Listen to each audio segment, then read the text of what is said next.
That'll wake us all up. Welcome back. This, of course, is the session where you get to ask everything that you didn't ask so far. And you won't even be identified as a potential applicant this time around. So it's open session for all of you, and we've got a great panel to whom you can put your questions. And if you don't have questions, then I'm going to put the questions. So, it's your chance to get in there early, be an early asker. And I'll just briefly introduce our panelists, starting with Peter Dengate Thrush, who is the executive chairman of Top Level Domain Holdings, the only publicly traded company focused exclusively on acquiring and operating new generic top-level domains. Peter took up this position in July 2011, soon after he finished his 4th term as chairman of ICANN. He's a registered patent attorney and trial lawyer. He specializes in internet, intellectual property, and technology cases, and remains actively involved in international policy development and governance of the internet. So we're very, very glad that you can be with us, Peter Dengate Thrush. Dan Schindler is a co-founder of Donuts Inc., which is a new GTLD applicant. Dan has been working full-time in the domain name space since 1999, when he founded Gecko Internet, that is a web design and hosting company, which he grew to be one of the largest in the UK. Between 2004 and 2009, he was the CEO of Centralnik and Centralnik USA. Welcome to you, Dan Schindler.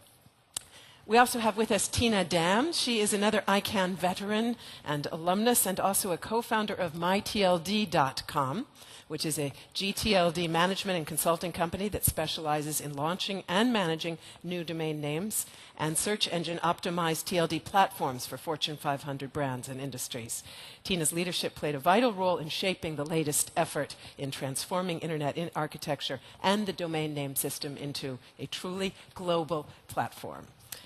And Jothan Frakes is back with us again. This time we were asking him as an expert, not as a registry per se, although of course he is that as well. As you know from the last panel, if you were with us here in Channel A, he is the Senior Vice President of Channel Management at Sadari. He has extensive experience in senior leadership within the domain name industry. He's been working with Sadari's clients on domain name distribution strategies. Jothan has worked with most registries to help maximize channel relationships, and he has successfully launched several TLDs into the registrar channel. He plays a key role in ICANN's policy development working groups. So, as I said, a great panel to get us started. And I'm going to look out here to you to see if any of you want to put your hands up right away, and otherwise I'll plunge in. Do I see any hands?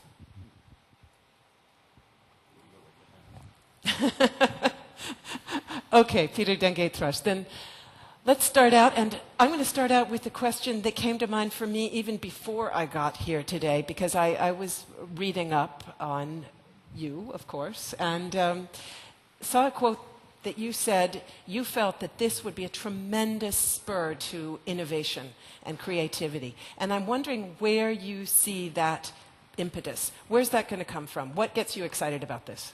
Well, thank you, Madam Chair. I think we see some of that already on the panel. I mean, we've got a company now called Sadari, which didn't exist a little while ago, and there are others out there. That's exactly what this program was partly intended to do.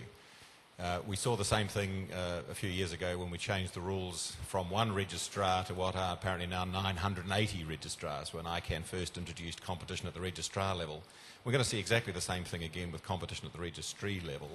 And not only that, we're seeing it with all the creation and formation and work and income and job generation, etc., that's being done with the consulting services around this. So, I mean, I think that original claim is being borne out, and we're seeing it here today. Thank you. Dan Schindler, from your experience, what do you see as the crucial preconditions for a successful introduction of a new domain suffix, extrapolating from past experience and, of course, looking ahead? Thank you. Well, obviously, I think it's important that you understand something about the space that you're entering into and the business model that you are hoping to embark upon. And I think it's very important that, like in any business, you have highlighted a channel, build relationships, and stick to astute financial planning to ensure that you deliver your plan as best as you can and strive for everything you can, and then when you can't, have plan B and plan C and be flexible. As Peter said, we're about to embark upon a very exciting new era, and I think there are opportunities out there for plenty of people. And yet, I hear again and again a certain level of uncertainty here about business models. People saying, you know, I feel like maybe I should register, but I'm just not quite sure what I would do with this thing. Is there a contradiction there? No. It's interesting. I got into this space a long time ago when I heard prime ministers and presidents talk about this thing called the internet and how it was going to be so commonplace in everyday life and business and change the world. And I left offline businesses to inquire about it. And once I dipped my toe in, I never left it. So the only caveat I would give to that is, you know, you have to have a little understanding as to what it is you're about to embark upon. Like in any walk of life, I think somewhere between a half and 2/3 of every business that's opened in the West goes bust in the first year. We shouldn't think that we're somehow protected from that. We have to run stable businesses just like everyone else. Tina Dem, when I'm thinking about potential contradictions here, or at least a certain dialectic, one of them would seem to me to be in the issue of languages. One of the things driving this change clearly is the fact that we've got more and more languages out there, and yet on the other hand, it had seemed to some of us outsiders, at least, that one of the really salutary developments of the past year had been a certain trend toward greater uniformity, common standards, and so on. So which way are we going? Or is it, the Germans have a word for it, echter nachher procession, 2 steps forward, 1 step back? Well, so I don't think it's 2 steps forward and 1 step back. It is about the choice. And while we get more and more languages involved in domain names, we also have to take into considerations that languages change over time. So that's going to be like a continued development. I think it's 2 steps forward and no steps back. I think we really need to look at those big regions where they are not familiar with the Latin alphabet, that they need to have a choice and an opportunity to be on the internet like we in primarily the Western world have been used to it for so many years. You know, we're so fortunate to have experienced this development, and they just haven't had the same access. You know, one thing is the domain names, another thing is simply just the access to the internet. But if we just look at the domains itself, I think that's really important. I think it's 2 steps forward. There's challenges involved with it, with the technical usability and all that stuff, but we're really getting beyond all of that and moving forward. Jothan Frakes, it's a question I put earlier to Kurt Pritz, but I'd love to put it again. Do we not see a risk here that the whole space could splinter into a Tower of Babel? That sounds like a fun question. Well, what I'd suggest is that it already has. Right now, if you look at how folks are using domain names on the internet and what an abundance there are on the internet now, you've got a huge virtual library of content with terabytes of information being added daily, and people wanting to do innovative uses of technology. This is the new TLDs offer an opportunity for that to be better categorized and better accessible to people. You know, our later generations. What are we building now for people in generations to come? How they'll access this information. We already see people flowing registrations into creative use of CCTLDs as abbreviations of words. We see companies being formed where they literally make the company name, they'll remove vowels or do creative spellings based upon the availability of domain names. And that really constrains the innovation and opportunity for growth and development in the electronic realm with commerce and applications and so many other things that can be done. So this is actually a very important place. And you know, will it confuse people? It already has. You know, when I talk with folks about how they access information, typically the first thing they do is they go to a search engine to try to find things.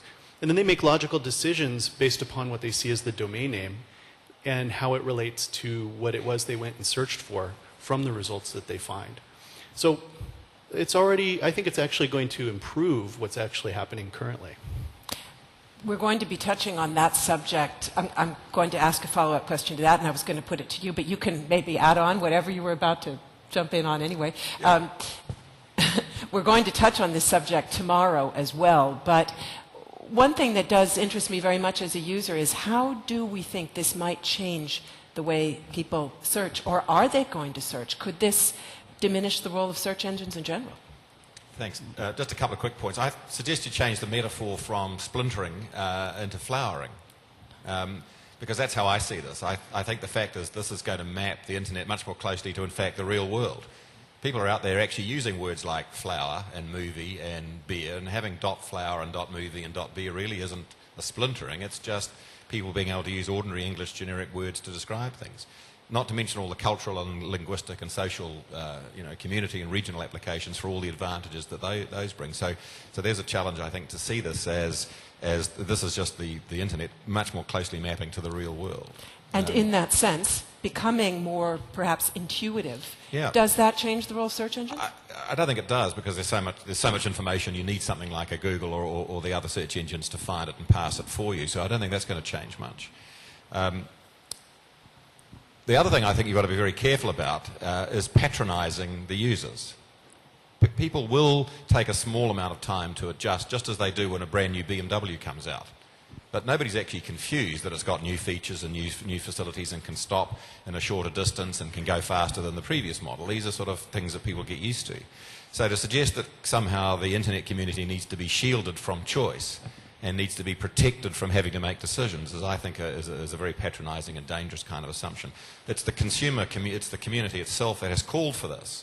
The idea that we should be stuck with the legacy 6 and then eventually 7 and then 8 top-level domains, as we heard from Dr. Crocker this morning, with 2 very controlled extensions into the 22, to suggest that the internet naming space should be somehow hobbled to those 22 forever seems to me an appalling state of affairs.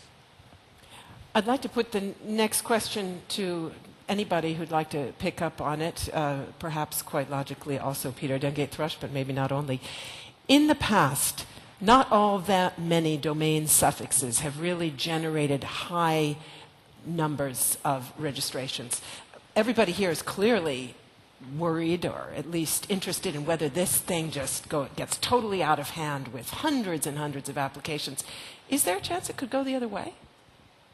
Can I jump in, Peter? I don't think so, personally. I mean, you're asking us to look into a crystal ball. But if the barometer for success is the number of registrations in .com, then probably everything will be a failure. But the reality is that there will be considerably more choice than there ever has been before.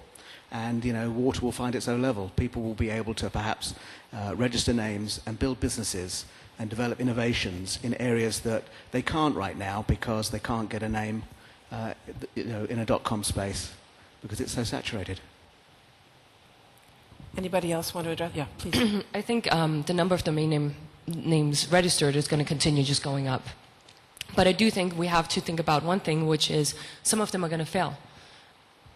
In terms of these new TLDs, some of their businesses are going to fail, and we're not used to that. So when you talk about the previous new TLDs in the last couple of rounds with ICANN, they don't have huge volumes, at least not compared to .com. I don't consider that failure. I think a lot of them are thriving really well, and they're doing great for whatever community that they are targeting. And I think that's great. And so we're going to see a lot of TLDs that's not necessarily going to have huge, millions of registrations. I don't consider that failure, but there are some that are going to have a business failure, and we're going to have to accept that and get used to living with something like that in a space where we haven't been used to it in the last decade. I'd like to just add on. So what our experience is from previous 2 rounds was what those strings were. And we still see a significant amount of growth after looking at the very good presentation that Roland LaPlante gave this morning. He actually showed graphs of how all the growth worked in contrast to things. But we have to think in terms of the context of these were the strings that were selected. And, those strings, though good, may not have had the broad appeal that some of the candidate strings from the upcoming rounds will have. And the 2004 round was really more of a sponsored TLD, so it was constrained in a lot of senses by design, that these would have kind of a tighter appeal to a tighter community in order to prove the model of a sponsored type TLD. So we could say that it's indicative of what the future might bring, but I believe that we will see strings that could in fact compete with .com for volume. And just one little point on that, if I may. I think it's important. These businesses that fail, and we don't want to be negative this week because this is a very exciting time, but there will be businesses that fail. They won't be failures because ICANN has done something it shouldn't have done, or there's a technical or stability issue that has gone wrong. It's because, sometimes we make mistakes and businesses fail. Businesses, not the policy or the process. Sure. If I could just add something to that, I think one of the things we haven't got onto at all, and that's coming, is the IDN explosion. And I'd like to ask Tina, I think, because so much of the development has gone on in 2 or 3 developed countries where English is the national language. We've now got IDNs, and we've got scripts from countries where there's hundreds of millions of citizens who don't speak English and are about to start using them. Tina, there hasn't seemed to be a lot of declared TLDs in the IDN space. If I could take your role, Madam Chair, just please do. And ask a question that puzzles me, Tina. Why aren't there more IDN people coming forward in the process so far? I mean, perhaps do a check in the room, see how many are here. Well, we can certainly check. That would be great. Is there anybody who intends to apply for an IDN top-level domain in the room? There is one. So that's awesome, because I'm actually really sad about the fact that there's not a lot more of them out there. Some clearly are keeping it confidential, and I think that's fine. A lot of applicants are. So that's one thing aside of it. Another thing is that it's new. It's a new development, right? It's something new. It's often been categorized as this is really difficult, it doesn't work really well, there are some usability issues. While email has been implemented a couple of places, it's not generally out there. So I think we really need something, well, there's a couple of things. We need to, first of all, we need to get access to the application developers and get them on into implementing IDNs. That's going to help create more mainstream of that. The prices need to be low, and they need to be lower. And I know ICANN is talking a lot about helping applicants who might need that, and that could be IDNs, right? But then I also think we need something else. We need something new, some innovative service, something that's going to make IDNs more popular or make people more aware of it. And I actually had, I don't know if we're spending too long on this. Sorry, can I just perhaps add a question in on there? Is that not something that will happen automatically as people in those regions become more and more internet savvy?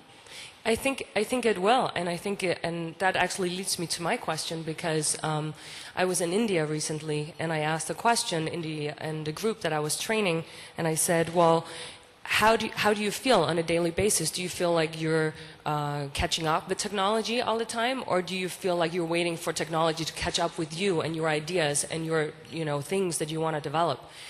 And it was pretty much 50-50 in the room.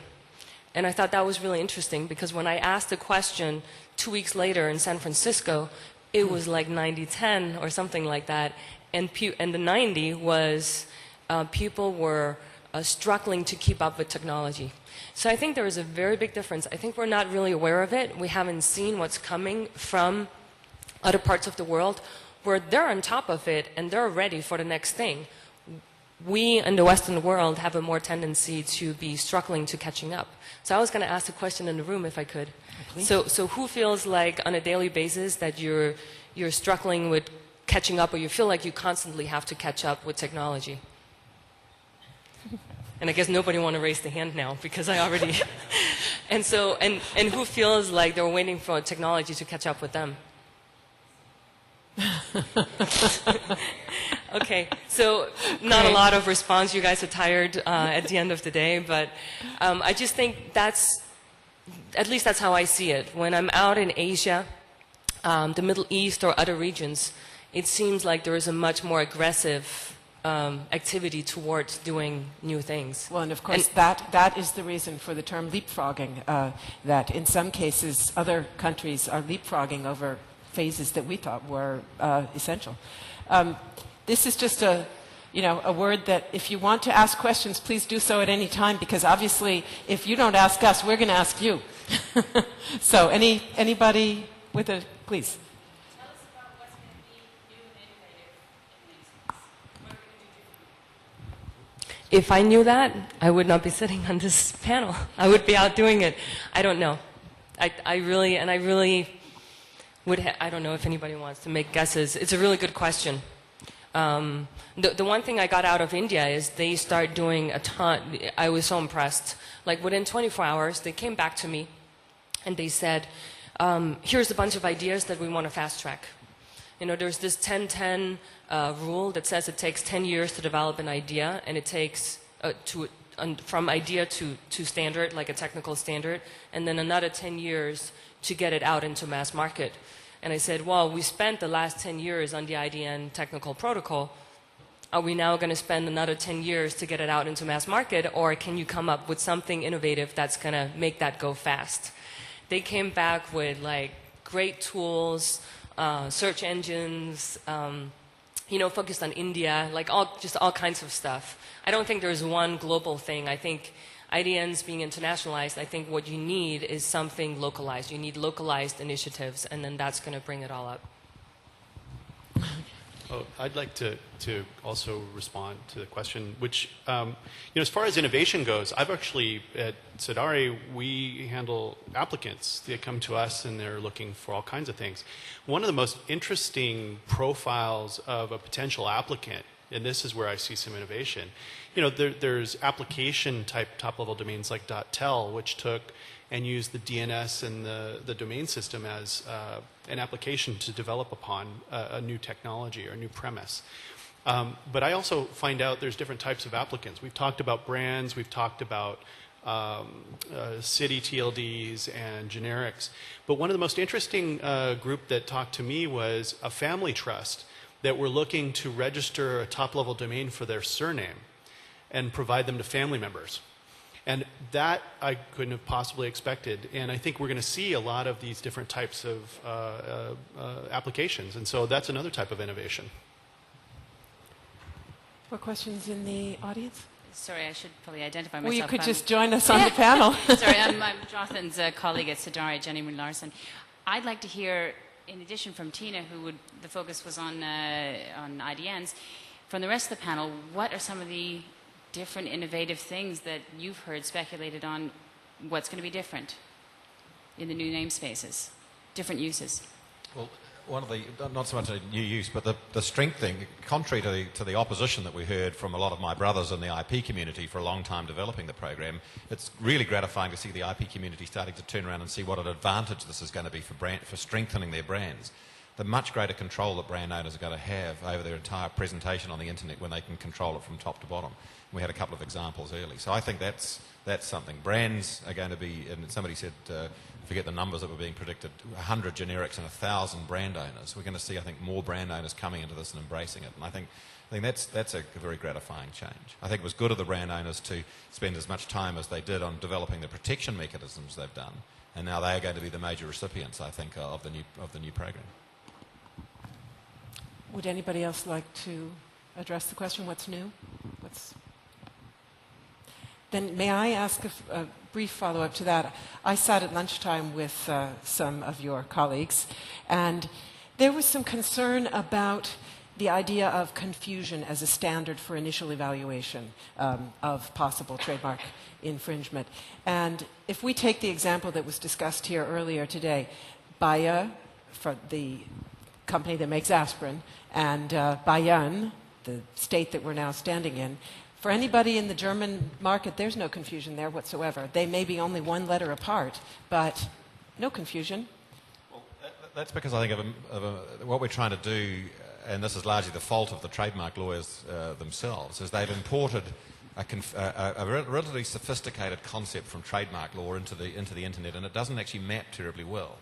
And you've just used a real-life example. And the other one that was given was the Ellen versus Allen, and forgive my New Zealand pronunciation, but one's a girl's name and one's a boy's name. Now, little children at primary school, they have no difficulty with that at all. They very quickly work out which is the girl and which is the boy, and they get on with things.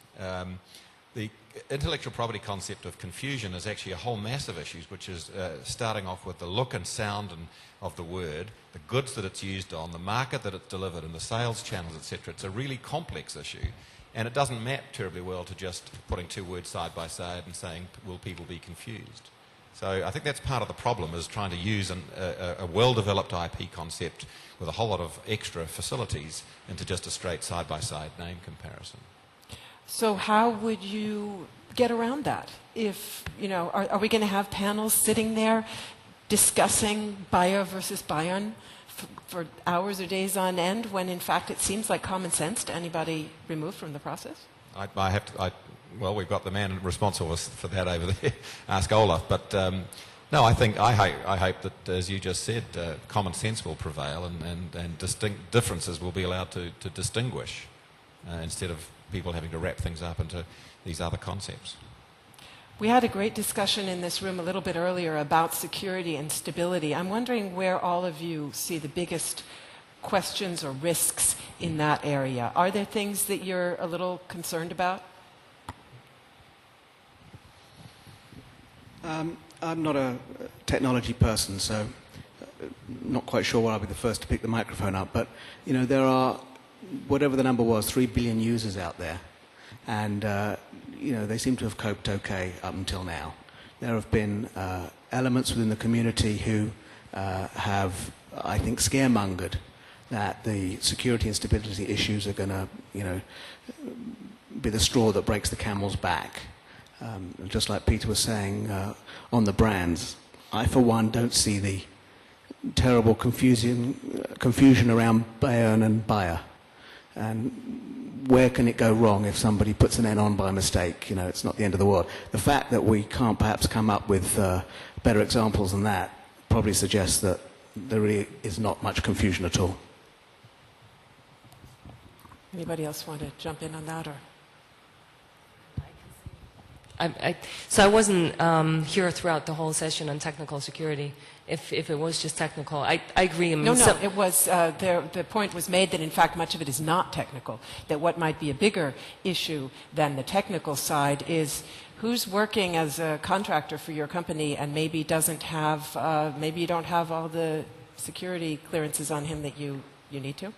Sure. Well, so that's a good point. I mean, if you're a TLD applicant, you need to partner with a range of different companies, unless you're taking care of everything yourself, and I haven't met one of those.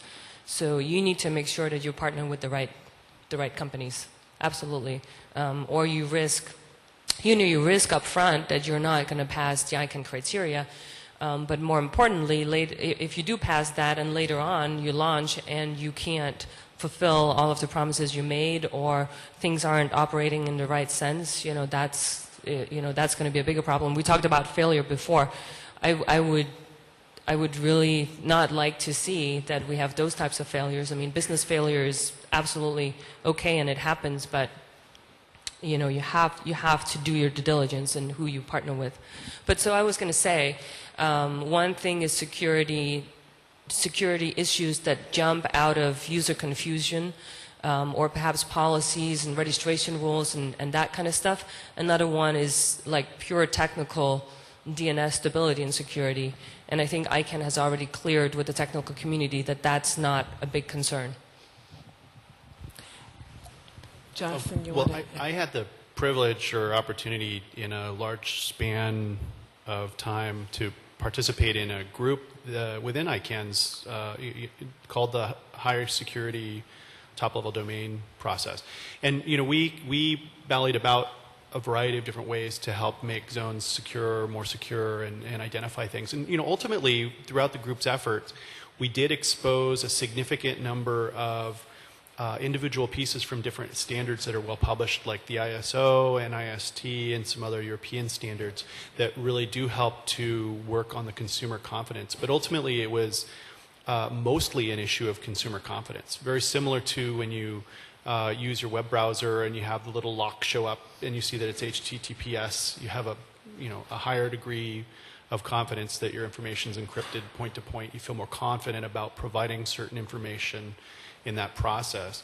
that there may be financial, perhaps medical, or other types of top-level domains that may just require for the user base to be able to trust and work with and adopt those domains, that they would need some sort of a standard to help understand that there is a stronger connection between the two systems.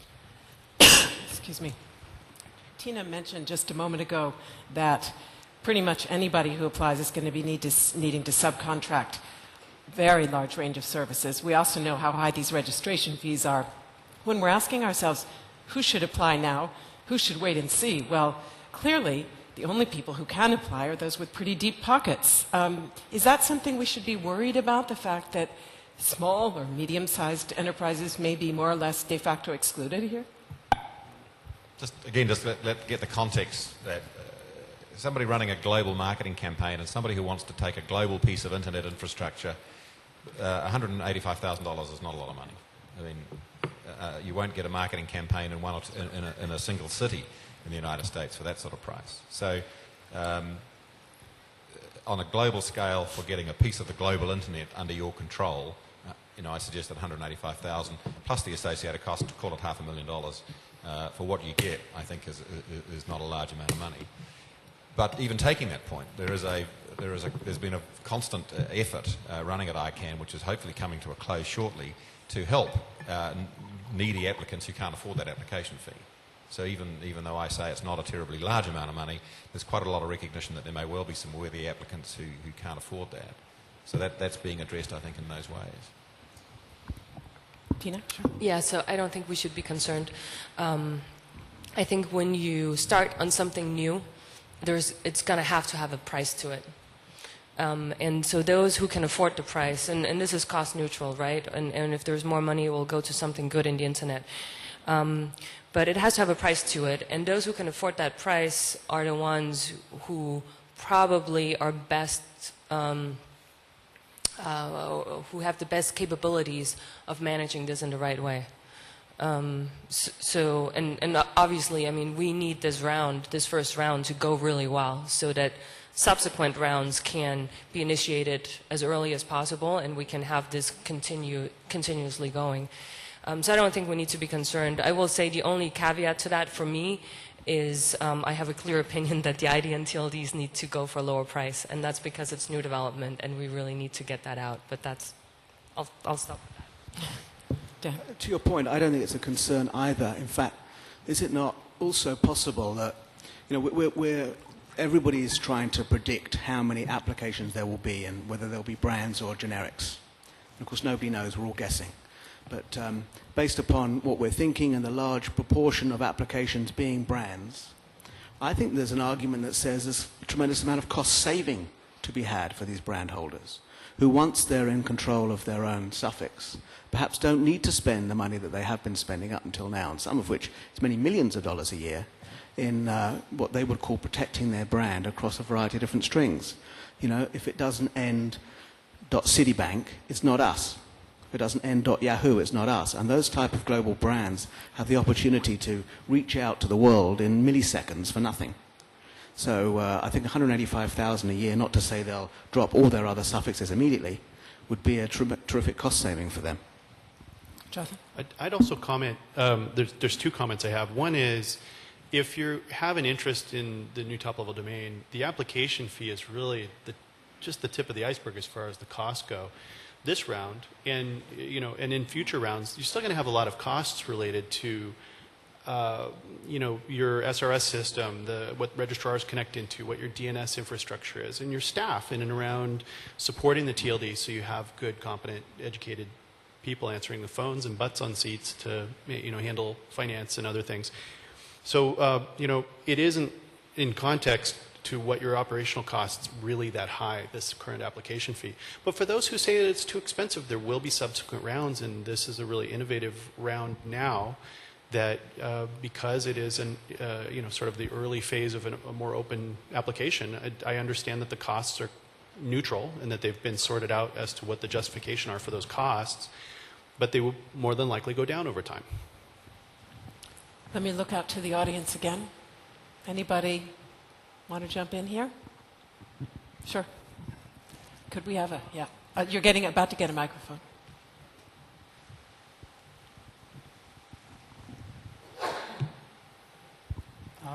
will there be new rounds of applications soon, or will it be in only 5 or 8 years or so? Because you're assuming that that there will be new rounds quite quickly, and I've heard that, well, it can take about 5 or 8 years before new rounds can come. So I don't think there's going to be a new round really quickly. So if you heard that from me, you misunderstood me, or I didn't make myself clear. I think it's going to take a really long time. I think there's even, with ICANN in the room, I'm hesitating, but I think there's a risk that it can take a really, really, really long time.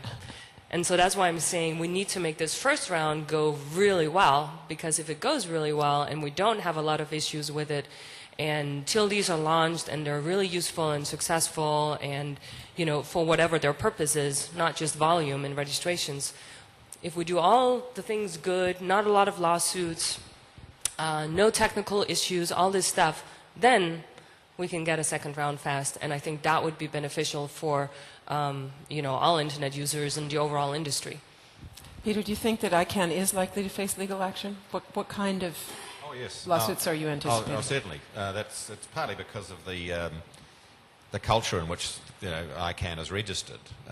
It's a very litigious community, and that's the standard solution to business difficulties and business disagreements. So I fully expect applicants who don't get what they want to sue the panelists, ICANN. The practice in the United States is to sue anybody you think might be able to be involved. I just wanted to agree, before we get on any further on that, with the point, I don't think anyone's picking a particularly quick second round. And I think I agree completely with Tina. The effort should be focusing on making sure that we get the first round through as smoothly as possible. I think that's likely. I think some of the worst case scenarios that used to come up in the policy discussions are unlikely. I think we've had some discussion today. Spammers are unlikely to apply. People are unlikely to apply for names that are not going to go through. I hope people are not going to apply for names that are quite clearly someone else's trademark and so on. Or hopefully people won't apply for words that are obviously going to attract governmental censure. The GAC has the ability to give an early warning and still has the ability that it has under the bylaws to give advice to the board, which will be, do not put this in the route. So, if we can avoid the obvious pitfalls, and this one goes through reasonably quickly, we still have in the affirmation of commitments and undertaking outside of the guidebook to conduct a full review 1 year after the first one goes live. That will take time. There's other review mechanisms built in. So there is a process that has to go through. ICANN's a global organisation. We heard from Kurt about the nature of the multi-stakeholder consultation. It seems to take time, but I can assure you, if you try and go too quickly and have to go back and bring the community with you, that takes even longer. So keeping the community going through a multi-stakeholder consultation all around the world on something as important as the internet, which is now the operating system for the planet, is just going to take some time. So I get behind Tina's call. Let's try and make this first round work really well so that all those reviews can be done and the second round can get underway. As I understand it, an applicant who is the only logical possible holder of a particular suffix, let's say .Microsoft, doesn't get any particular expeditious treatment in that process. It's going to be the same for him as for anybody else. Is that right? Why is that? Equal treatment. ICANN wasn't prepared to make any assumptions that anybody was going to go through any faster than anybody else, and I think that's the right way to do it. What is going to happen is, and the city example, the city, if you like, they're a very special class of brand in many ways. Once you've got the letter from the city or from the region, it's unlikely that you're going to attract objections from trademark owners or others. So you can expect some will go through because of the nature of them with less use of the process, but they still have to go through the process. Maybe you want to answer this one as well, but maybe there are others who have some thoughts. How many auctions do you think we can expect? I think that's a bit like how many applicants we're going to get and how many applications. Most business people will not want to go to an expensive auction where the proceeds go to ICANN. If they can get in a room and sort it out amongst themselves, and the stated ICANN position has always been to encourage that amongst the participants. So I think the number will be a very small percentage of the total applications, but what it is, your guess is probably as good as mine. Anybody have anything they want to add to that? I would just say I agree. And hopefully it will be a very low number. getting toward the end of our time. Any questions out there? If not, then I'm going to ask all of you briefly to address what I think is probably the biggest question that I've heard in general today. Who should be an early applicant? Who is better suited to wait and see? Who really is the ideal early adopter here? And briefly, if you can, I'll just go right down the row. Well, great question. I would say each and every applicant who's interested in a string should be considering applying in this round. As we heard, there's no clarity as to when the next round would come afterwards, so it would be very good if you want to have something predictable as the TLD process gets. This would be the round to apply for it if you have an interest in doing it. So I agree with Jothan. I would add, I think you need to have some sort of intent, like at least some initial idea with how this will fit well into your existing business model, or how it will fit into your strategy for increasing your online business capabilities or whatnot. I think, you have to be operational, so at a certain period of time after launch. So I think it's going to be hard to participate if you don't have at least like some idea of what you're trying to do. And just to add, I concur with Tina and Jothan, but it's like any business you're about to embark upon. Make sure you have the resources, the understanding, and the passion to do this properly, along with the financial and cerebral resources, and then go for it. If you don't, then you shouldn't go for it now or any other time until you do. And just from a personal perspective, I think if you're a brand, you'd be crazy not to do it. And you'd be crazy not to do it now, because you will miss the opportunity. It's just possible that you have a trademark in a classification for your name, and somebody else has that name. It's not just possible, it's inevitable. And you may miss the opportunity to get it. So no time like the present. Peter? Yeah, I'll come back to that change of metaphor to flowering, and just as there's many kinds of flowers all living in different environments, so there's going to be many different applicants and many different applications. So there really isn't any one group, I think, that should be applying ahead of any other group. They should all be doing exactly what my co-panelists have said. It's a very important strategic business decision. So you've got to get the strategy clear. Question 18 really focuses you on that. What's your mission? What's the purpose of this? If you haven't got that clear in your mind, you should be asking yourself why you're doing it. And you can go through all the other questions. Perhaps the next most important ones for that are the strategic and financial ones. How are you going to do this? So if you can go through that and do that, and you answer those questions clearly, then clearly this is the program for you. If you can't answer any of those questions, or you're wondering, then you should wait, with the caveat that I think all of us think that there may be a long time between drinks. Thank you very much, all of you, for your thoughts. Very, very interesting. And I will ask Jothan to stay up here on the stage with me so we can do the wrap-up together. Sebastian is supposed to be... Oh, there he is. Okay, I'll ask Sebastian to come up. And the others are free to descend. And many thanks to all of you.